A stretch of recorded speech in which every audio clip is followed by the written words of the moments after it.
Tim and Rex. What's up? How are y'all doing? Oh, we're doing good. Doing Yeah? good. Yep. Good. It's nice to chat with you. I know we really enjoyed watching the two of you. We felt like your time on the race was cut way too short. How are you both feeling after reliving the episode last night? I was saying to Rex, I said, you almost feel like the trauma's over now because it was built up. We knew those damn bells are gonna haunt us forever. So now those are like a band-aid. Let's just get the trauma over. Let's just relive it all over again.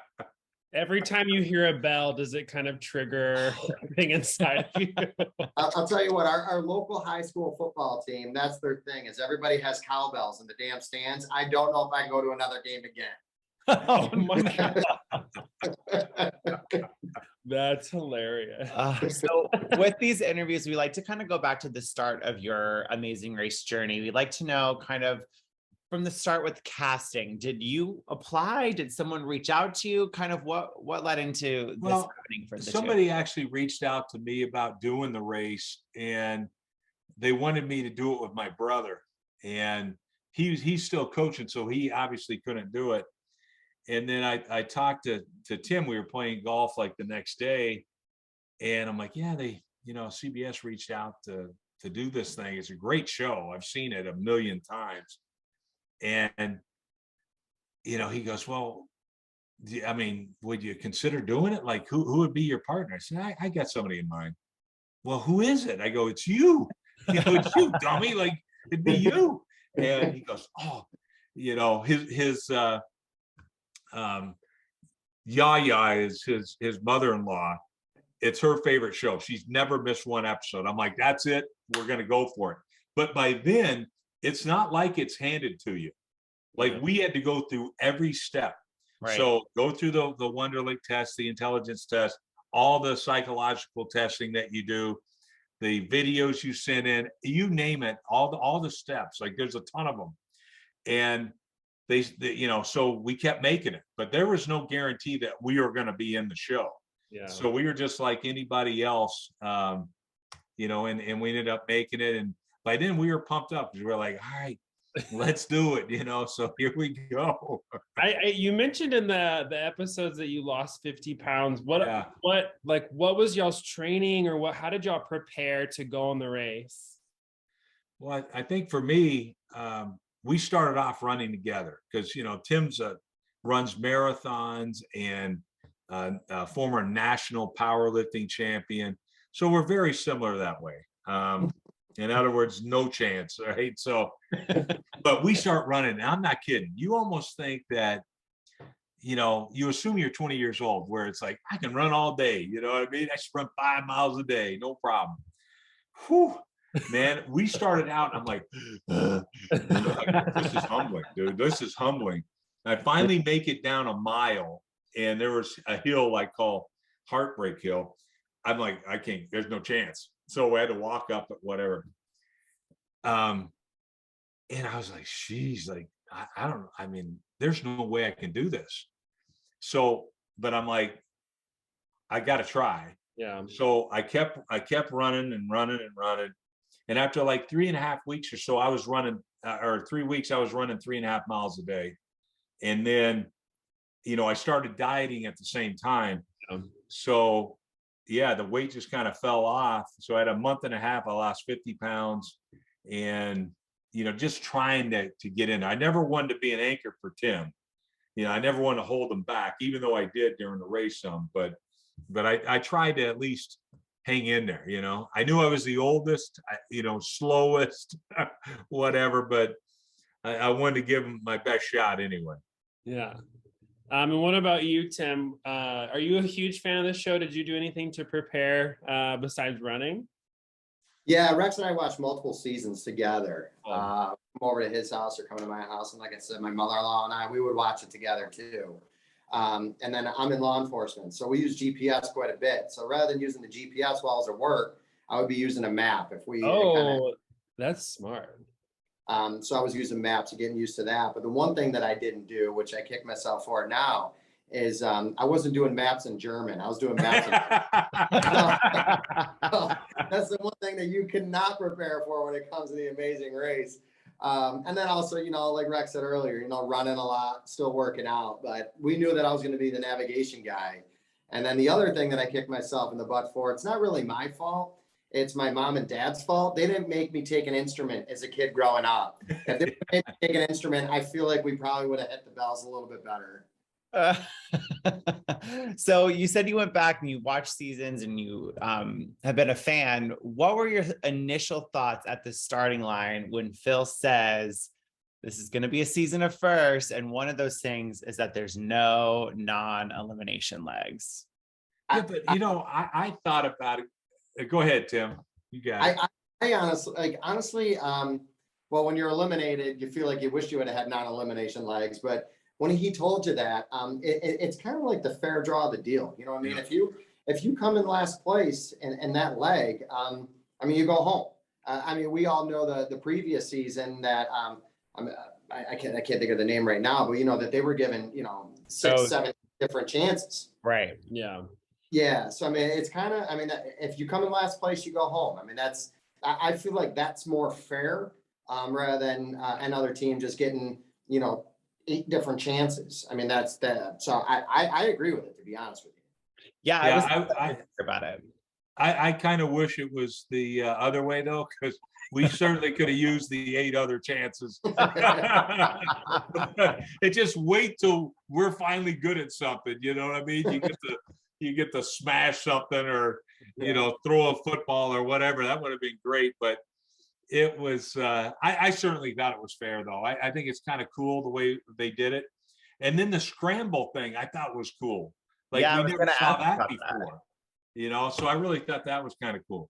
That one was pretty wild because as you guys know from being on the show previously, if you open up a clue box, how many people are left. When you're in the scramble, you have no idea who the heck's around you. You have no clue how many teams are left. Yeah, we were saying while we watched the scramble, I think as a viewer, it's fun, it's exciting because you really never know kind of how the placements are going to shake out. And then as a racer, I can't imagine doing it because there is a level of comfort when you do get to a task and you open up that clue box and you're like, oh, we're in first. So there's a little bit more of like a lax feel to it, where if you're towards the back of the pack, there's this added pressure of like, I need to make up time. Yeah. So I loved the scramble and I think it was really fun to see. I don't think it's really do it though. No. Did you have a favorite moment or a favorite challenge or something that really stuck out to you for the 2 legs that you were on the race? I kind of like the ice block challenge, to be honest with you, because if you had any point of frustration in you whatsoever, you could take it out on that ice block. You could let everything out on that ice block. So and I like that one the best because I feel like I did it in 4 hits. Where I was feeling it was the first one that we did, and my adrenaline was going. I'm on the Amazing Race. Like let's let this adrenaline out, and I feel like I did that one pretty well. Yeah, I kind of like the saw because we did it together, and it was like it went through. We had to make a strategic decision because we were like halfway through it, but it looked like it was cutting off. So we changed it into another spot, and then we went through it like butter. So that was kind of a fun one. But really, like I said, the first episode, those things were kind of in our wheelhouse. Yeah. And then the second one were totally not. You know what I mean? So, because after the first time, like, all right, we wanted to be in the middle of the pack. That was our plan. Let's just stay. We just got to get in the middle of the pack. That's all we need to do. And that was kind of our strategy going in, and we made it right in the middle there. And, we're in the second group, so we felt good about it. And man, then we felt great when we got to the second leg and we follow Michael and Marcus. And now we're second, we're like third. So we'd already picked up 3 spots. Yeah. And then we hear it's yodeling, and I'm like, this can't be that bad, right? It can't be that bad. Never yodeled before, Rex. It was a little rough, Hey, I thought you did pretty good. I thought that you did really well. You passed. You did better than some other teams that were yodeling. That's for sure. Yeah, it was fun, and then but at first I was like literally like oh my gosh, like these words, like none of them make any sense, you know, doing all this type of stuff. And being dyslexic, it just throws you off. Like it's like hard. seeing words you've never seen before. And it was like, so that was a challenge. And then you know, but we got through it. I you know, hung in there, got through it. And then, you know, the worst was yet to come though. As we refer to them as hell's bells. Those are not, those are hell's bells. Do you think that you would have done better at the dancing than the bells, though? Yeah, you know what? It's easier to say what you should have done after I already did it. But I mean, with the other groups that we were with, everybody had a dance background or cheerleaders, which might as well be dancers. You know what I mean, so yeah, we were. It was damned if you do, damned if you don't, and that's why we chose the bells, because we knew all those other groups were going to do that. So we were like, maybe the bells are probably the best thing for us. Yeah. One thing I've always loved and appreciated about the Amazing Race fan base is they're very opinionated on what they would like to see in terms of changes with the show or maybe themes for future seasons. And I think one of those is like an unfinished business or a redemption or people who are eliminated way too soon. With that being said, is it something you two would ever humor? If you got the call to do it again, would you jump at the bit to do it? I feel like we would love to have a Team T-Rex sequel. We would like the sequel, and we do not want a music show back to back. And not give us two music things back to back. Yes, but this time T-Rex wins, you know. Y'all should pick up an instrument in the meantime. And yes, you never know when they'll come calling. So, but you know what? What's funny is like literally when we looked at it, we knew going out that music was, I mean, that was not going to go well for us. And then even like doing the little like skits and all that. So you're right. If we do know we're going on it again, we're going to do something like that to get ready. And but yeah, I tell you, the short time we were on there, we loved it, you know. And I don't know if it was like this for you guys, but after you're done racing, you go straight to your hotel. Like you're not able to go out in the communities or anything, because we thought that we'd really cultivate like get